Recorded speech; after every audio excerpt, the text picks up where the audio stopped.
Good morning and good afternoon, everybody. It is my great pleasure to welcome you all to this Jean Monnet lecture, which is organized by the Jean Monnet Chair on EU-Asia Connectivity here at Ruhr-Universität, Bochum in Germany, in Europe, within the European Union. And we feel that this topic that we will discuss today, that is the current state of China-EU relations and Europe-Asia connectivity, is probably one of the most pertinent, if not to say pressing issues that world affairs is facing nowadays. There are more than or nearly 250 participants here in this Zoom session. There are friends and colleagues, students, practitioners from China, from Malaysia, particularly from Asia, but also from Europe, from Brussels, as well as students from Ruhr-Universität, Bochum. You are all not only welcomed, but you're all asked to raise your questions during the talk that will be presented by and given by Professor Zhang Xiaotong of Fudan University, Shanghai, and Professor Zhang certainly is not only a scholar, but he has also worked as a diplomat, and he has been dealing with EU-China relations for his and in his professional career. Now,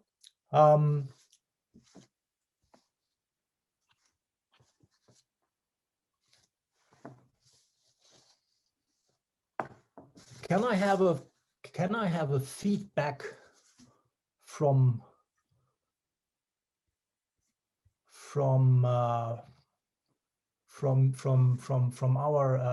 Mireia, for instance, that we are on track, because I don't receive any. I cannot see right now whether we are online.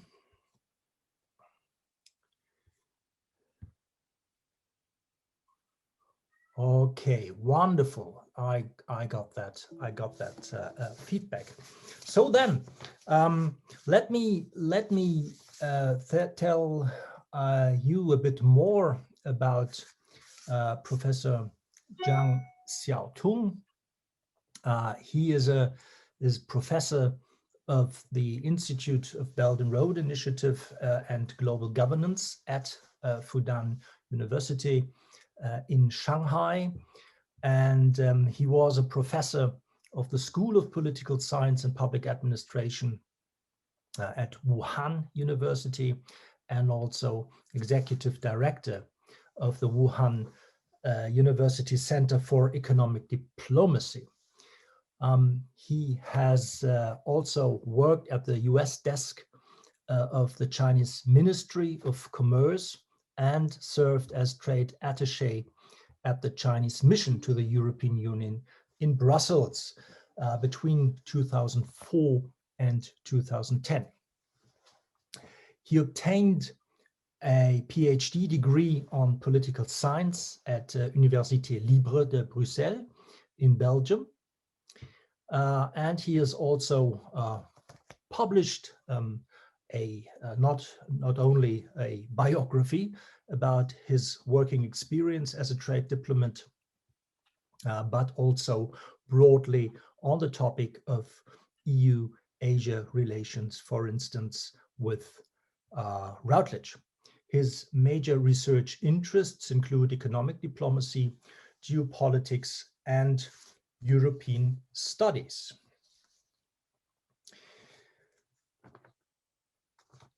Mr. Xiaotong and Professor Zhang, the screen is yours. You will be talking about China-EU relations and Europe-Asia connectivity. Obviously, the reason why this topic is such a important one is not only because of the trade, the commercial interests involved on both sides in a globally interconnected world, but also because of the tendency, the trajectory of EU-China relations during the last a couple of years, which is rather troubling. We have seen deterioration of the mutual relationship, while at the same time progress has been made. I'm referring to an agreement to conclude an investment agreement, the comprehensive agreement on investment. That was last December. And then in March this year, sanctions and counter-sanctions were applied. And since then, the relationship is changing its quality. And we are at a crossroads, I suppose, again, but this time on a higher level in terms of tensions. So what to make out of this? Where are we heading? What is the impression? What is the debate in policy circles amongst the academia in China, in the People's Republic of China? Because of COVID, it is hardly possible to travel anymore. This is all the more unfortunate because I think it would be necessary. It is necessary to have to exchange views, to have a debate. So I think this is a very good opportunity for us to actually do exactly this. That is to have a debate, to exchange thoughts, and to understand better what is driving domestic debates, domestic processes of policy making, and what are the implications for the countries, for the states involved, but also for non-state actors. We as scholars have also become part of these world political dynamics. That is to say that those sanctions are already impacting on our work, and certainly to have the opportunity to actively promote discourse is something that is an aim, if not to say even a responsibility that we have and therefore it is my real pleasure to hand over to you now. Xiaotong, please. Thank you, Sebastian, for your invitation.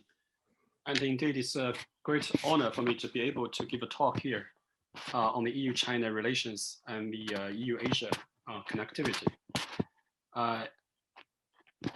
So first of all, congratulations on your very important Jean Monnet program on this very important subject.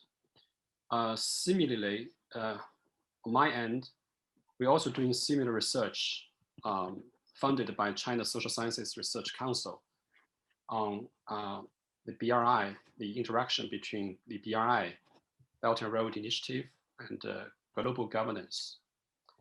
Actually, I have done several research on similar topics of connectivity.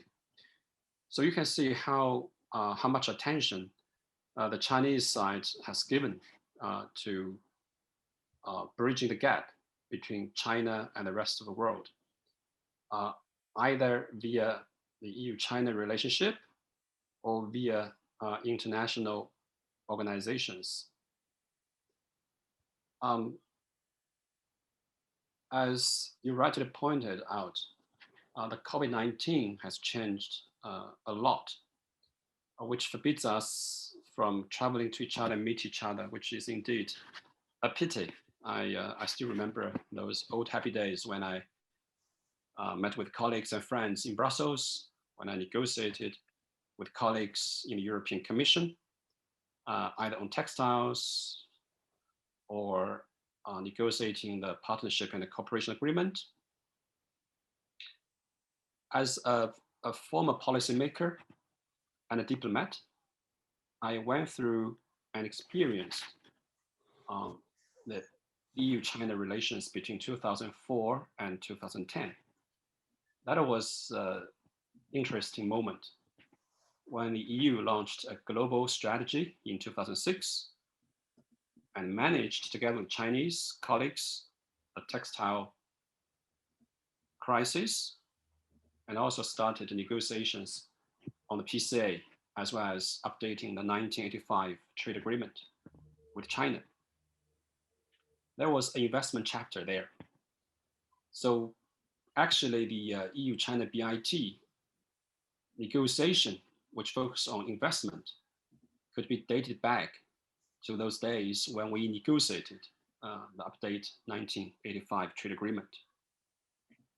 I'm very happy that we finally managed to finish negotiation on EU-China BIT, which was very difficult to achieve.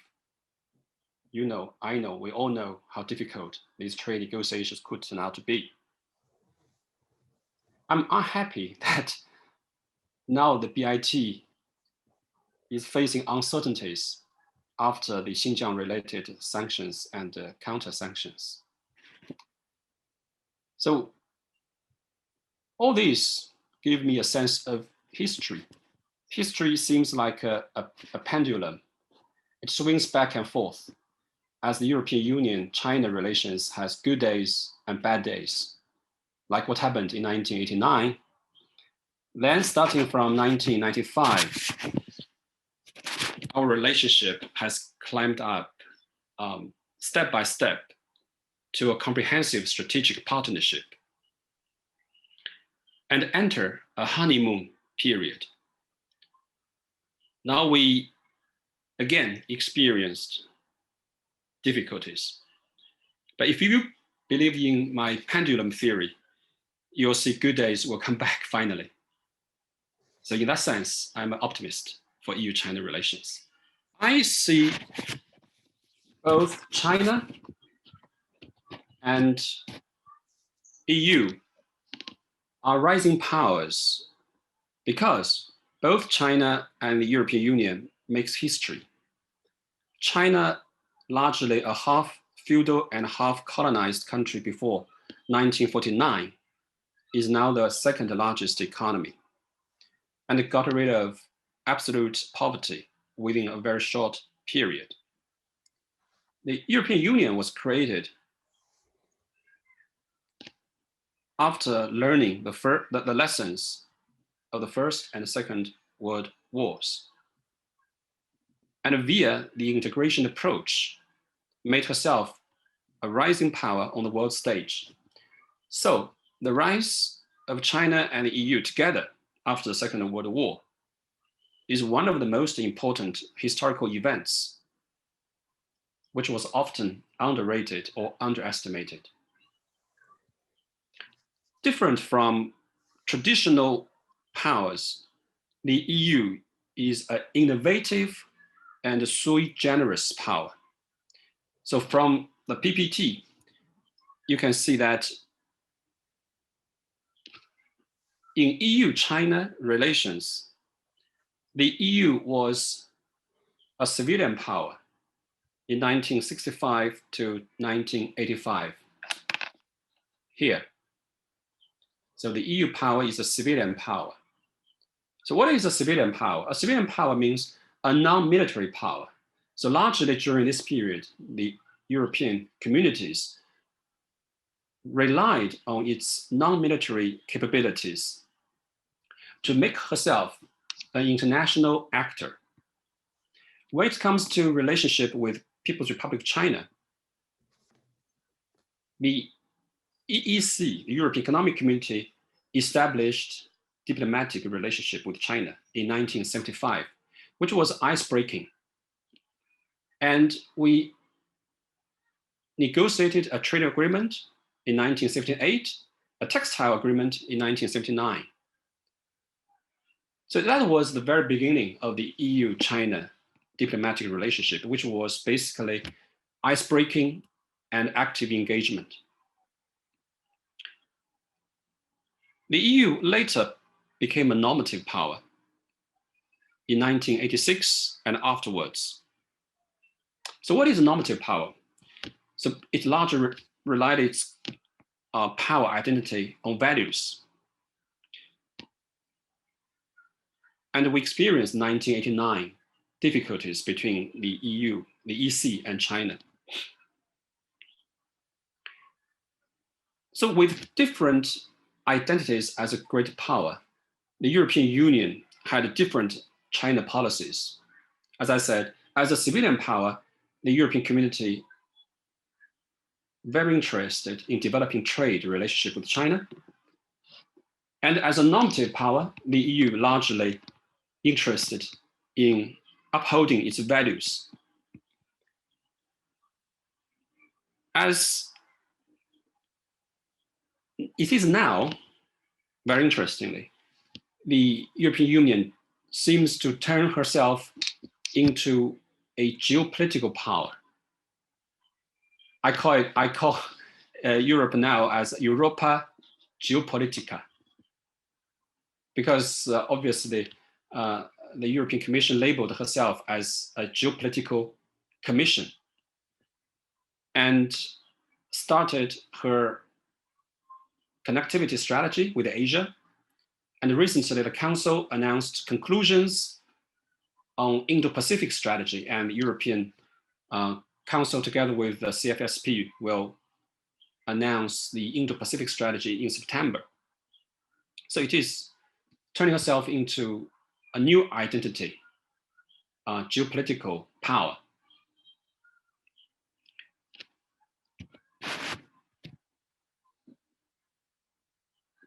What implications for EU-China relationship when EU turns into geopolitical power? I think that our relationship is becoming geocomplex. Geocomplex. What does geocomplex mean? It means China, EU economically are interdependent and sometimes competing with each other. Politically, we're becoming competitors and sometimes very difficulty.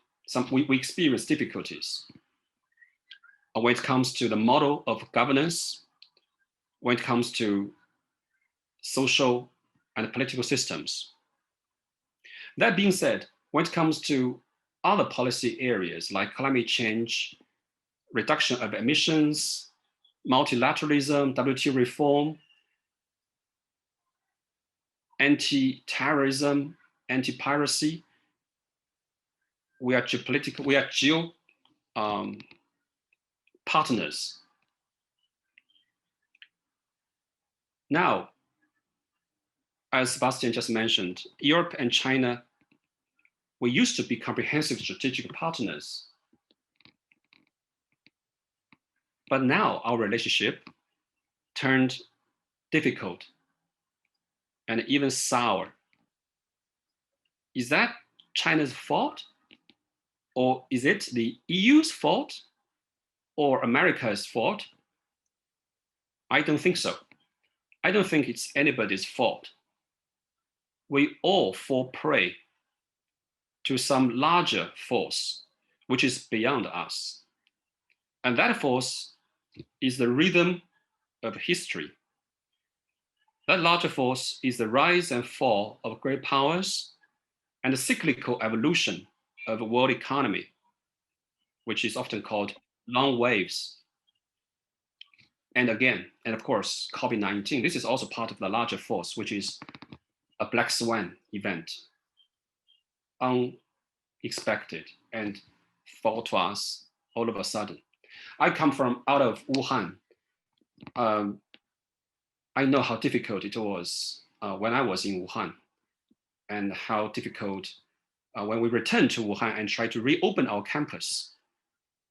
We returned to Wuhan in late March 2020.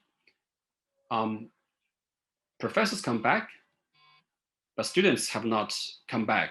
But we stay in Wuhan and we try to do our research. And we see how this city was recovered and finally relaunched on April the 8th. So all my prayers, all my praise for lockdown cities in Europe, and also my prayers for what happened now in India. So I think if we do something about connectivity, I think the most important thing is that we help each other rather than, put your, doing nothing.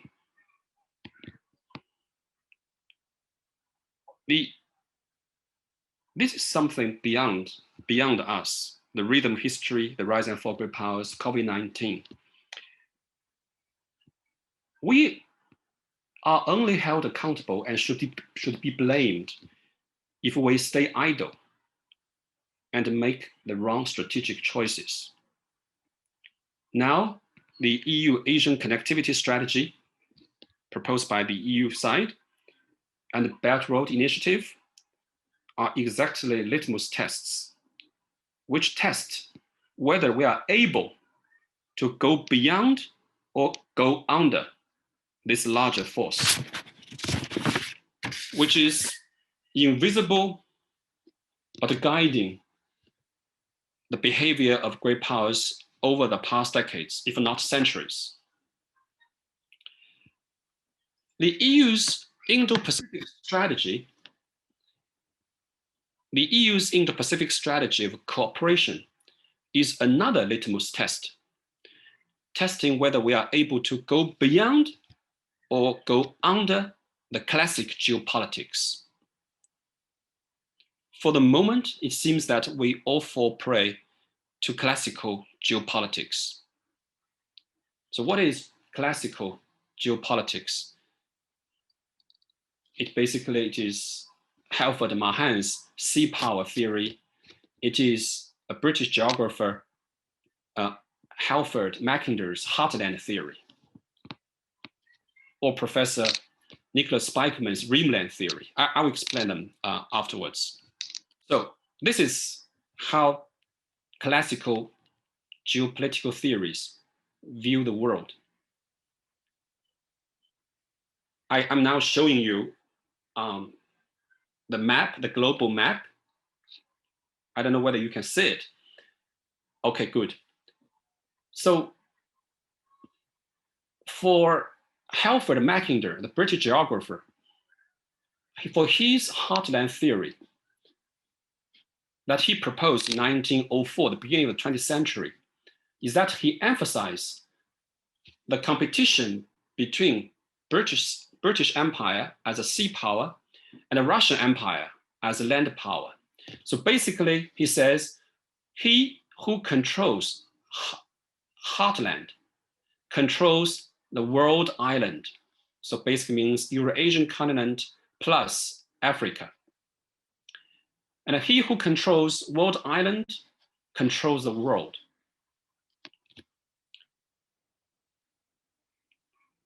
And for Professor Nicholas Spikeman, his Rimland theory, he proposed in 1944 during the Second World War.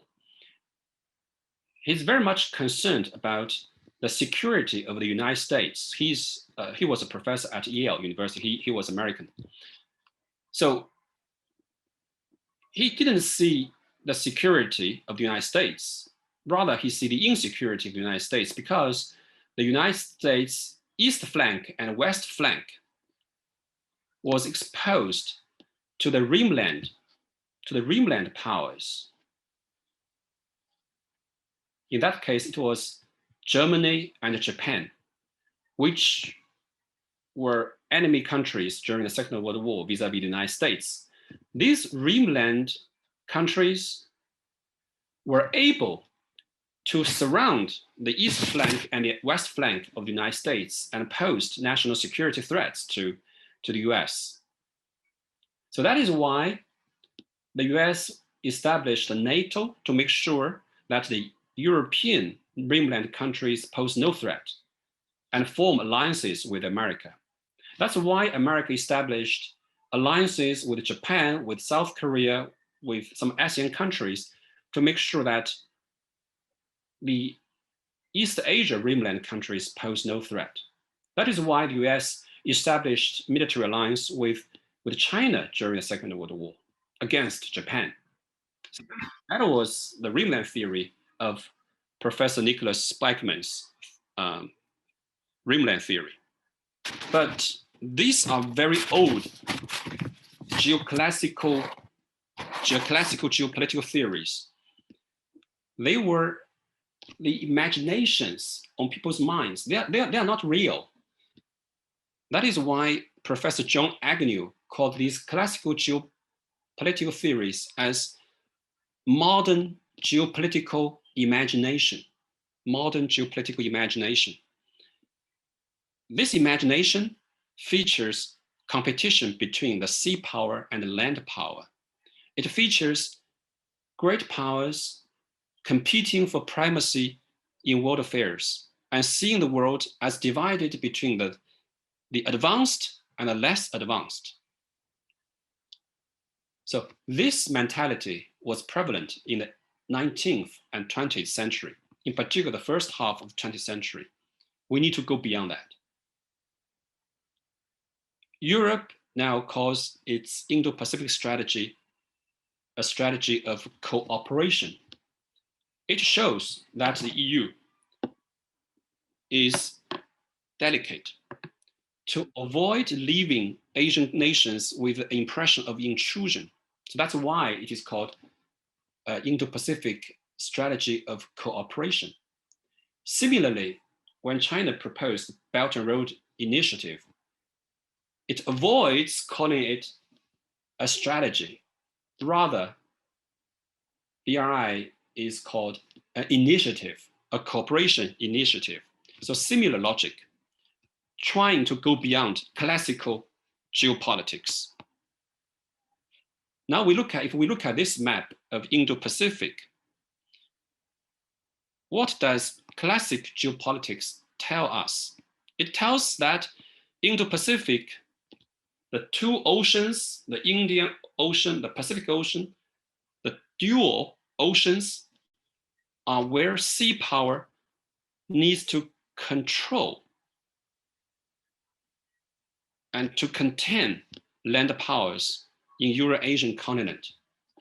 So here you can see the classic geopolitics. If you believe in classic geopolitics, if you practice Indo-Pacific strategy, the most important thing is that you form alliances among Japan, Australia, United States, India, and other island nations along the Indo-Pacific strategy, so as to form an island chain to contain the larger land power. For Alfred Mahan, for Halford Mackinder, or Nicholas Spykman, sea power needs to either control or work together with rimland countries to control or contain heartland powers. With classic geopolitical beliefs, the EU's Indo-Pacific strategy is easily perceived as part of sea power collusion to contain land powers. Maybe the EU's original intention is not to join the geopolitical chessboard in Euro-Asian continent. Neither is China's BRI. I don't think that our original intention is to join this grand chessboard, competing for primacy on world island and fighting between sea power and land power. That's not good intention, right? But why people are seeing more and more a new great game in the Indo-Pacific region? As I said, there's a larger force which goes beyond us. The world politics and world economy are entering what I call a neo-realist era, a neo-realist era, featuring strategic competition and competing connectivity projects. So we are seeing more and more powers practicing their connectivity strategies and form competition among themselves. It shouldn't work like that way. Connectivity projects need to complement one another rather than competing against each other. It should be mutually beneficial rather than zero-sum game. And this neo-realist scenario is very different from the liberal era, which we experienced in 1980s and 1990s, where interdependence is still a beautiful word. To conclude, I come up with 3 puzzles. The first puzzle is why the European Commission labeled herself as a geopolitical commission. It's a puzzle because it might be counterproductive. It reminds people of classical geopolitics. In particular, classical geopolitics originated from Europe, in particular Germany. It left people with bitter memories. My second puzzle is whether the EU is rising or declining. I tend to believe that European Union is still rising. Europe is still rising rather than declining. But the driving force is different. It used to be trade when the European communities was a civilian power. And now the driving force seems to be an emerging political strategic complex within the European Union. The European Parliament, gaining new powers from the Lisbon Treaty, is becoming the political arm of this political strategic complex. The Common Foreign and Security Policy, CFSP, the European External Action Services, EES, and the High Representative of CFSP are forming the strategic arm, of course, together with the Geopolitical European Commission. So European Parliament is the political arm, and other institutions, including CFSP, are the strategic arm of this European Union political strategic complex, which pushing the European Union onto the world stage, which projected the European Union heavily onto the world stage. But there are tensions, constant tensions between the European strategic interests and her economic interests. And when they are linked up, when economic issues are linked up with political interests, economic interests linked with political interests, it makes things complex and complicated. My final puzzle is whether Europa Geopolitica, this idea could fly or not. Classical geopolitics emphasize zero-sum game, emphasize sea power versus land power, and competing for primacy in the world. So what kind of connectivity logic will the EU follow to practice its Asia connectivity and Indo-Pacific strategy? That's a litmus test. At the end of the day, China, India, ASEAN, Japan, and the EU, we are all rimland countries. Rimland countries pose no threat to each other, according to Nicholas Spikeman's Ringland theory. For Spikeman, for Ringland theory, the US security is fragile if Ringland nations work together and pose threat to the US, as happened in the Second World War. Okay, with that, I stop here. Sebastian, thank you very much.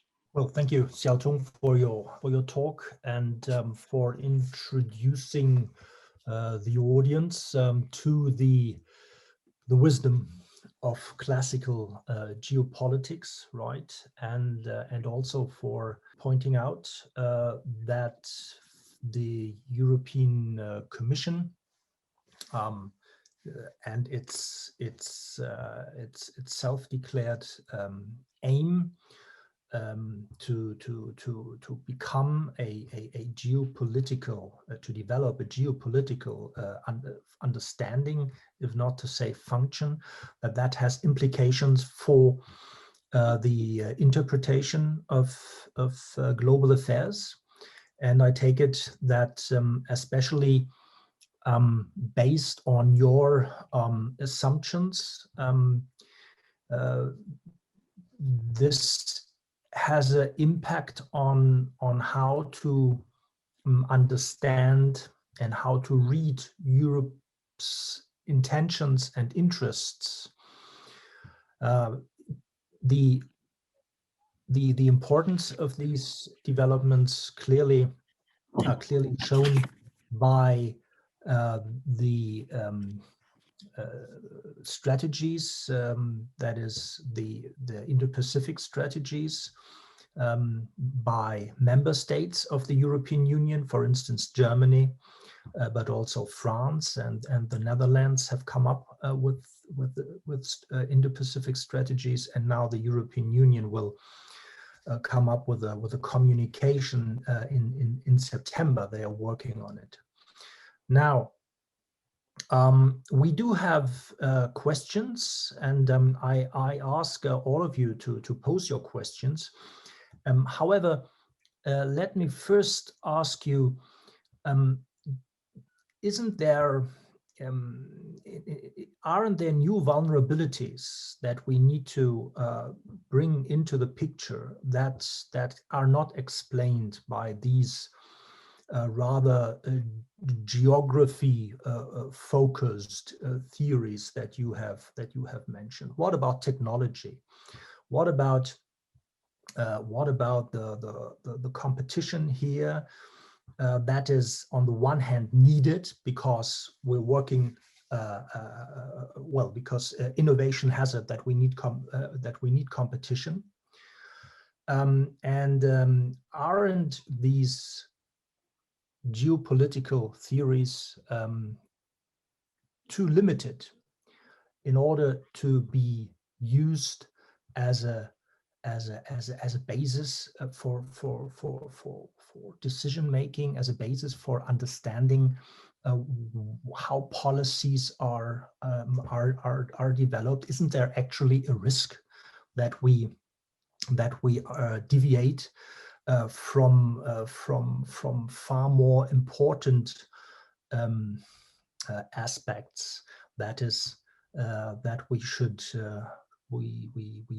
rather focus on non-security issues, non-traditional security issues. For instance, pandemics.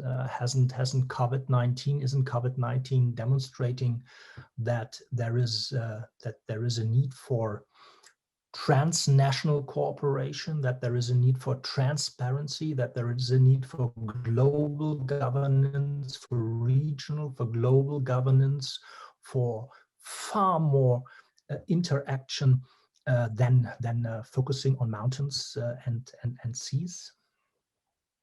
Mm-hmm. Thank you, Sebastian. I think thank you for your very thought-provoking questions.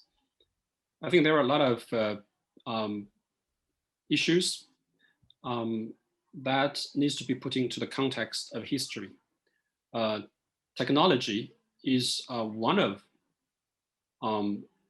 these issues because at the end of the day, it is technology and the industrial revolution which drives forward the world history, the long wave, as I just mentioned, the cyclical evolution of a world economy. Leaders emphasize a lot the importance of innovation and technology, as we see in the United States, in Europe, in China, basically everywhere, because they believe it is the power of a technology that drives forward the economy, that drives forward society. So basically, technology is part of geopolitics. Geopolitics provides an analytical framework for understanding technology and the competition about technology. The question is whether we need to go beyond classical geopolitics or go under classical geopolitics. Similar case for global and regional supply chain. We are seeing, and we are talking a lot about vulnerabilities of global supply chain. Sometimes I feel it's overrated, but the concerns there, I see the EU's new trade strategy emphasize a lot about strategic autonomy, trying to reduce strategic dependencies. I see the legitimacy of these concerns.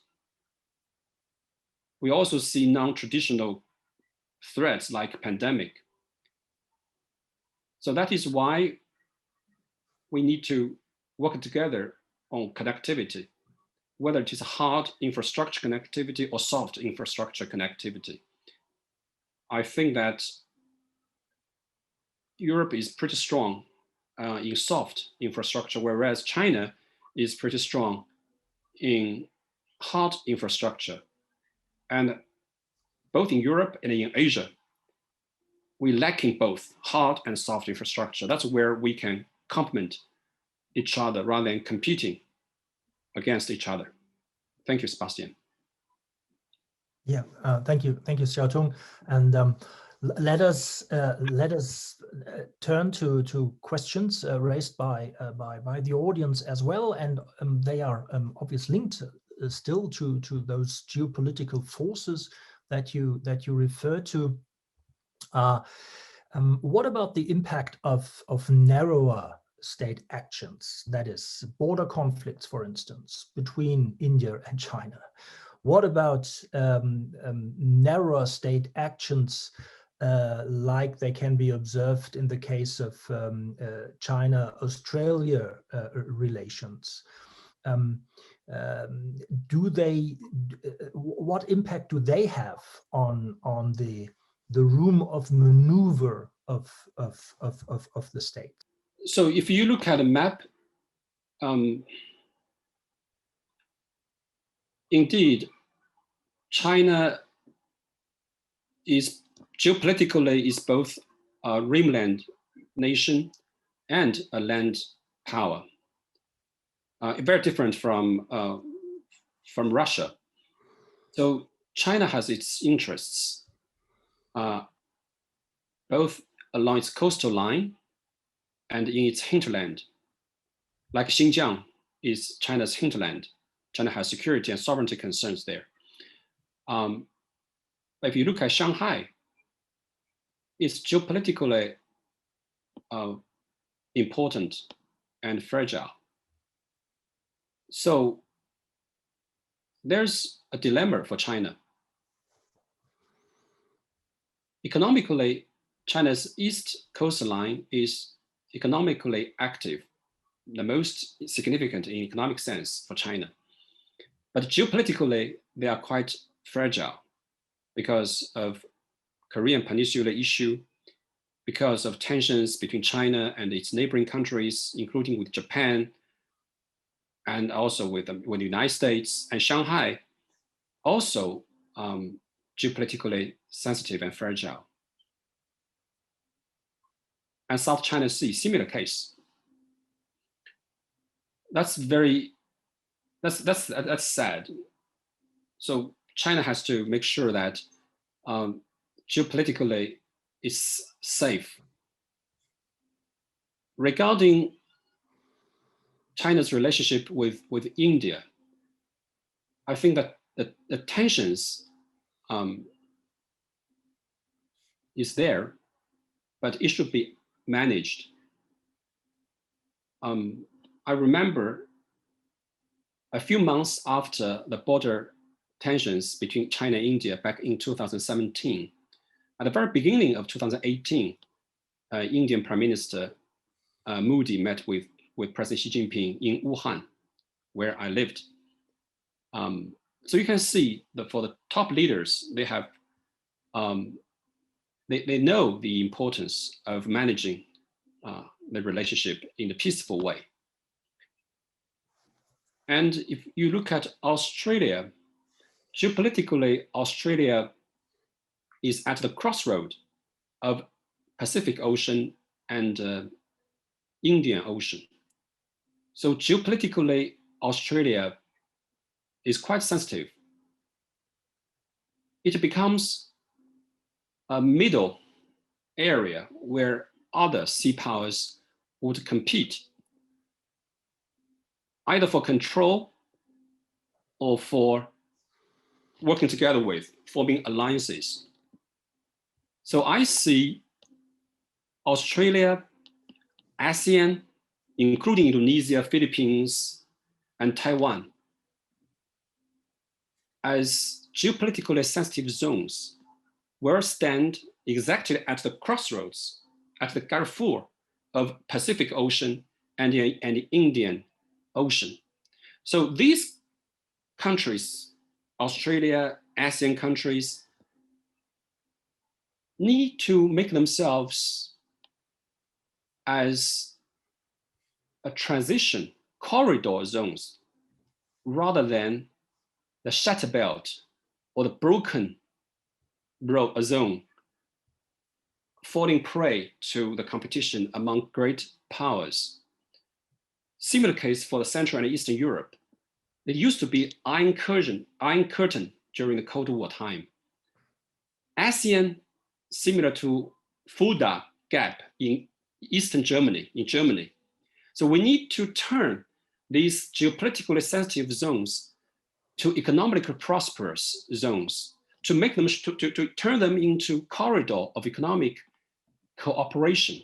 So when we say EU-Asia connectivity, I think the essence is to make sure these geopolitically sensitive countries, nations, coastal cities into corridors of economic and people-to-people communications, rather than turning them into a new Cold War Iron Curtain. Thank you, Xiaotung. There are further questions that transcend and comments also that transcend this focus on geography. For instance, former ambassador and now Professor Michael Reiterer, hello. He points out that instead of geographical geopolitics, it was rather the pursuit of its interests, the interests of the European Union that it pursues globally and especially also in Asia that drives the EU foreign policy and its recalibration of EU foreign policy.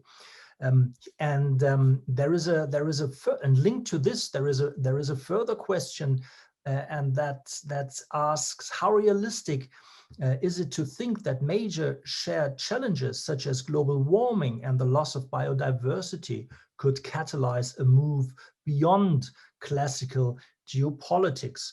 So again, this paradigm of geopolitics, how does it fit and link up to issues that are that we all share, that are global in nature, that go beyond mountains and seas and national borders. We need to avoid geography determinism or history determinism. I think that there are so many areas where we can cooperate rather than compete. As His Excellency Ambassador just rightly mentioned, global warming issues, the biodiversity issues, a lot of transnational issues are exactly where we can cooperate. That is why we see French President, German Chancellor met with Chinese President on climate issue, even though we compete in other policy areas. I think that's exactly the scenario which I called neo-realist scenario, which is neither different from liberal era, but also different from those old days of mercantilism or those old days of Cold War or hot wars. I think neo-realist means we recognize the basic assumption that we live together. We need to live and let live. We know that there are some forces going beyond us. And therefore, we policymakers, think tankers, academic people need to work together to identify these areas and turn these issues into epistemic complex and turn them into regimes where we can work together and cooperate. So that's something we academic people can do to set the agenda, to encourage our policymakers who are often under tremendous pressure of contingencies and geopolitical pressures to respond, to help guide them into some issue areas where they can cooperate. But that being said, we are indeed at a very difficult and critical moment. President Trump said 2026 as a critical moment for the United States because that celebrates the 250th anniversary of the founding of the United States of America, Independence Day. And China emphasized a lot, 2 dates. One is 2021, the other is 2049. So the 200-year goals. So we can see there's a transition period starting from 2020 till 2050. For those 30 years, these are critical years which can determine the destiny of mankind. If we can set the right agenda, if we can work together and turn those thorny issues into benign issues and manage strategically the great power relationship, we can make sure that we can create a better future for our children and children's children. Thank you. Thank you, Sebastian. Yeah. Thank you, Xiaotong, for pointing out the role of epistemic communities, of scholars, of policymakers, community here, and the responsibility, and obviously also the need to reflect upon the assumptions on which we base our recommendations and our policies. And the need for, well, as you said, for regimes, right, for collective problem solving, and thereby also the need for transnational cooperation. Unfortunately, there are nevertheless developments that make it more and more difficult to focus on those issues in which we agree. And there is a question here. Another question: in your estimation, have views of the EU and China both in the general public and in the expert community shifted in light of the recent sanctions and counter-sanctions? So that goes back to the question of domestic developments within China, the debate, the discourse, the perception somehow, and the impact of the Xinjiang related sanctions. Yeah. Thank you for that question. I think that it's indeed unexpected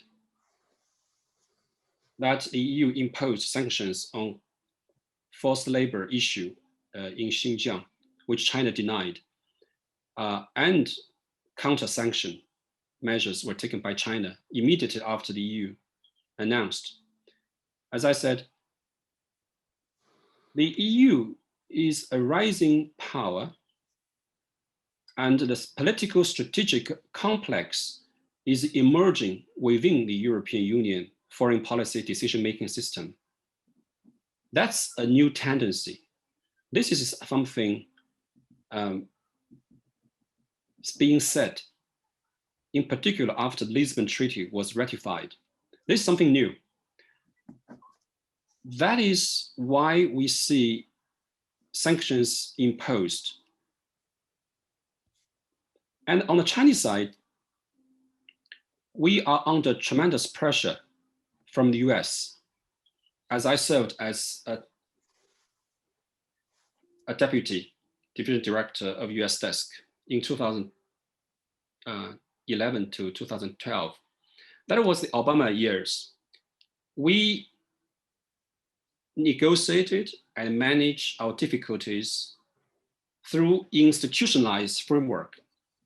That is the strategic and economic dialogue and the joint committee of commerce and technology at a very high level.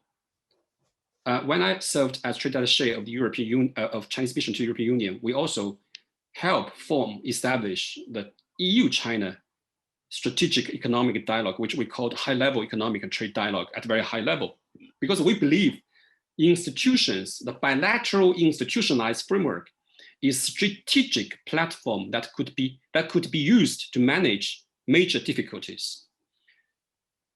Trump damaged these institutions. That made US-China relationship very difficult. That gave China huge pressures. And domestically, China was experiencing an unprecedented historical campaign to get rid of absolute poverty of over 100 million population. And also China, at the very beginning of 2020, is going through the COVID-19 pandemic before it spread, before it was seen in the rest of the world. So China is also going through a very difficult moment. And at this critical moment, the EU announced sanctions on Xinjiang. And that was perceived by Chinese as an arbitrary judgment of China's domestic and sovereignty issues, not to mention Hong Kong issue, Tibet issue, which happened and disrupted EU-China relationship easily back in 2008, 2009, in particular when European leaders met with Dalai Lama. So these are red line issues. There's very little maneuver room for Chinese policymakers. So the Chinese policymakers felt they were pushed to the corner to respond. So that is why you see Chinese policymakers take counter-sanction measures. Something also, I guess, go beyond the expectations of the European policymakers. So you can see there are domestic constraints in China. There are also tremendous pressures from the United States, which is a systematic factor. And now with Biden becoming president of the United States, the Chinese side is looking forward to potential room of cooperation. We acknowledge strategic competition, that's fine. but we also look forward to cooperation with the United States. Similar, we look forward to potential cooperation with European colleagues. Thank you. Sebastian. Thank you, Xiaotong, for your answer, which was certainly very important here, and I think that it is also all the more important to emphasize that that there is a need to look, as you call it, for room for cooperation. Certainly, that goes to all actors involved. Since I asked you about the perception in China, which is an aggregated view, right? As you know, in Europe, the counter sanctions, they were perceived as rather disproportionate, to put it nicely. And certainly the fact that parliamentarians, scholars, their families, that all those actors have become a part of those sanctions, that actually is a form of escalation, right? To use this term, that doesn't make it easier to find this room for cooperation, which is certainly so I think, and I hope we can agree here, that there is more need for looking out for that room of cooperation, and certainly climate change, biodiversity, pandemics. All these issues are relevant here, but also trade, and the fact that in Asia Pacific, the RCEP, for instance, has been founded, has been established. The fact that all this certainly shows that the gravity of the world economy very much lies in Asia Pacific, that China has a huge role, that the US is a major actor here, that the EU also needs to redefine its role, and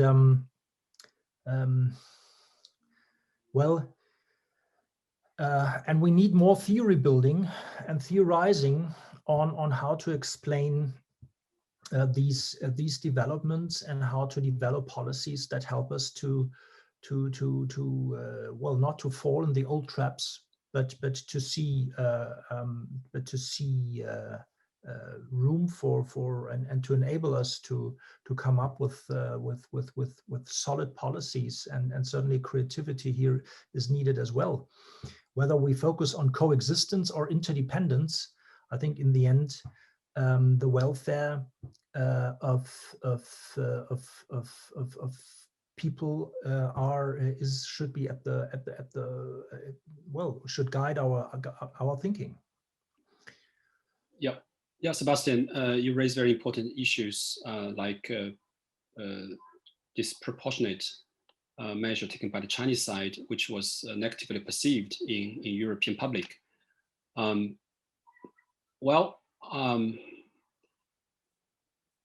The reason why we imposed the counter sanctions is because the EU's very complex structure. The Chinese policymakers is facing pressure to respond, and it is the European, the Council of Ministers announced this measure, sanctions. So how you expect China to respond? Whether we need to respond and impose sanctions on member states level, or impose sanctions on the European Union level. So it's very difficult for a single sovereign state to impose sanctions on the European Union, which is a multi-sovereign, multi-nation structure. So after deliberations, the Chinese policymakers decide to impose counter-sanctions on the political strategic and political committee of the Council, on the Human Rights Subcommittee of the European Parliament, and a few think tanks. I think that's indeed a try to see how China could respond to other countries' sanctions on China. So it's a new attempt, it's a new try. And it happened that the EU is a very complex structure. The Chinese policymakers is struck with a big question, how to respond to the EU's aggressive action.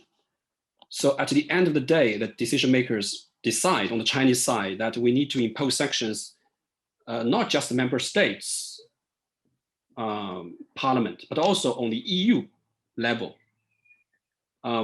We also need to sanction a specific committee within the council so as to respond to the decision made by the EU Council, right? So this is something unseen before. Now I think the Chinese policymakers are gaining experience in how to respond to EU's action in the future when new issues come up.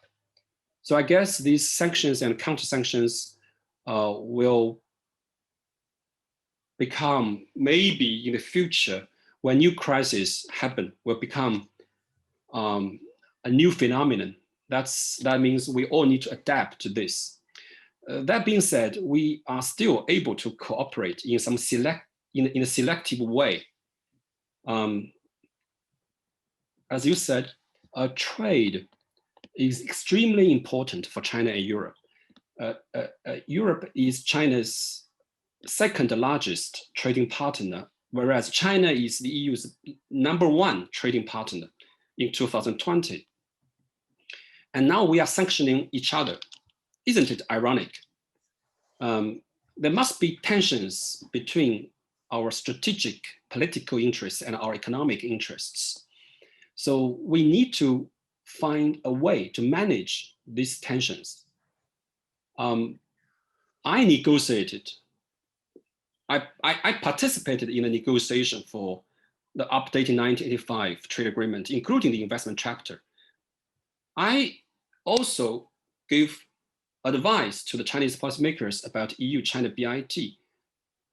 The Chinese think tank people, encourage and happy to see that we are able to ratify the EU-China BIT.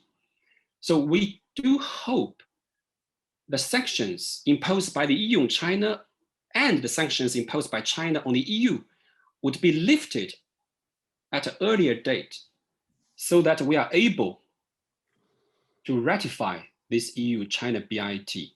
Because the EU-China BIT is exactly the way to make sure China and EU each other can reach each other's destinations, be it trade or investment, in a secured way.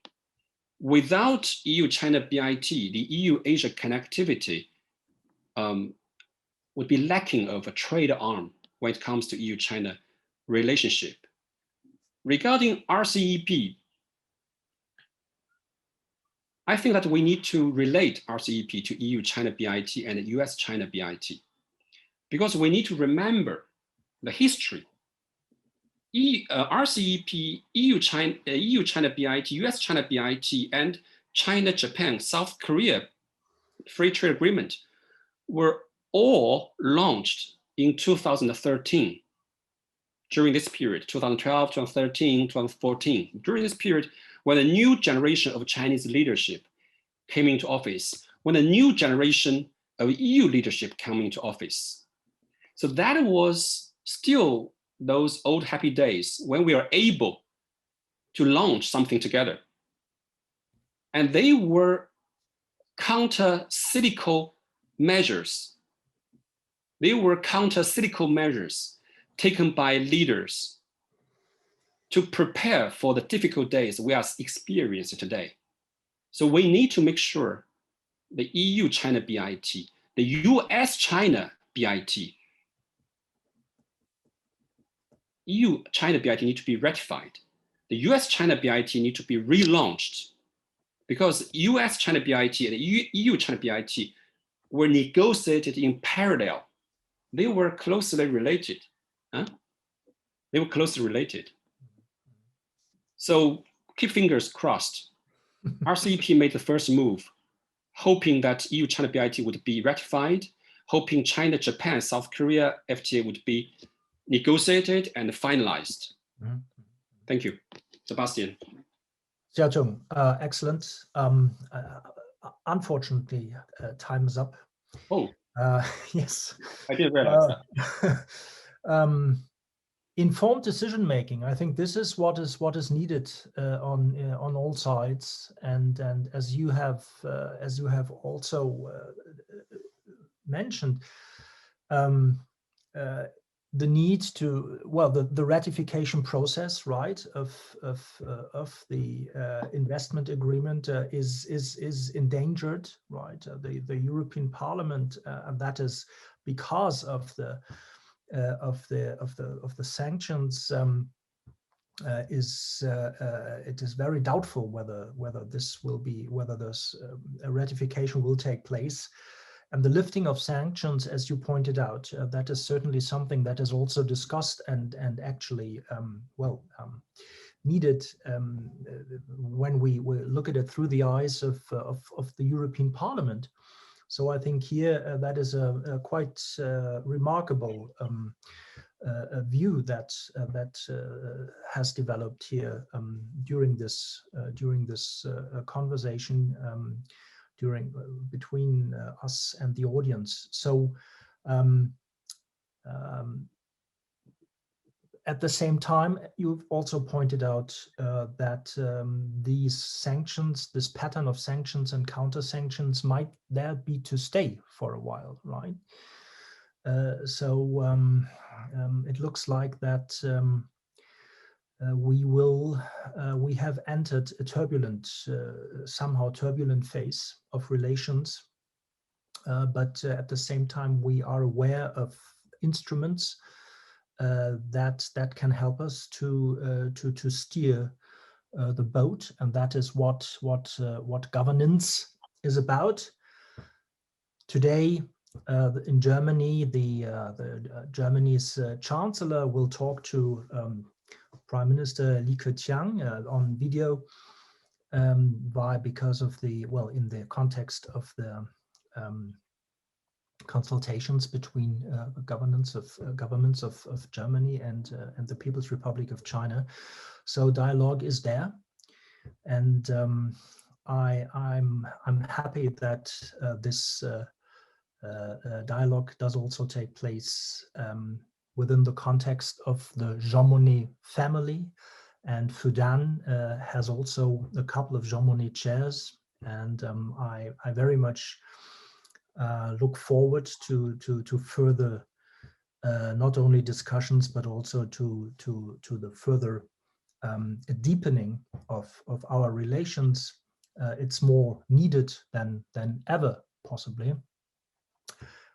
Many thanks, Xiaotong. Have a nice evening in Shanghai, right? Enjoy, and thank you to the audience for participating here, and please stay tuned. You will receive information on upcoming events and also upcoming lectures within the context of our chair. Thank you to the Jean Monnet chair team as well, and all the best to you. Stay safe. Thank you. Thank you, Sebastian. Thank you, the audience. Let's stay in touch. Indeed. Bye-bye. Bye. Bye-bye. Thank you.